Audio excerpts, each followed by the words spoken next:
ባዮሜዲካል ኢንጂነሪንግ ያንተ ፊልድ ምንድን ነው? ስለምንድን ነው የሚያጠናው የሚለውን እስኪ ብትነግረን።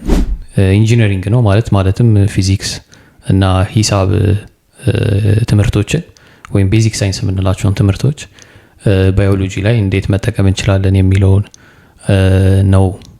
ኢምፕሊሜንቴሽን ነው የሚሰራው። ኮሪያ ውስጥ ማንኛውም አይነት ሳይንቲፊክ ትምህርት ይሁን ምንም ይሁን በኮሪያኛ ቋንቋ ነው የሚማሩት። አሁን ላይ ስታይ ሙሉ ትምህርት ሲስተማቸው በኮሪያኛ ነው።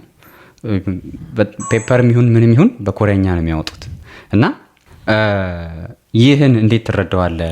ኮሪያውያን በቋንቋቸው ነው ሁሉንም ነገር የሚማሩት፣ በቋንቋቸው ነው። ሳይንቲፊክ ፔፐር ሲጽፉ፣ ጭውውቶች ሲጽፉ፣ ማስታወቂያ ሲለጥፉ ቋንቋቸውን በጣም ይጠቀማሉ። ያ በጣም ረድቷቸዋል። ተማሪዎች እንዴት ነው ፒር ፕሬዠርን መቋቋም የሚችሉት? ፒር ፕሬዠር ከሆነ ፒር ኩያ ነው። ኩያ ፕሬዠር ብዙ ጊዜ ብዙ ውሳኔዎች ያስወስናል። በተለይ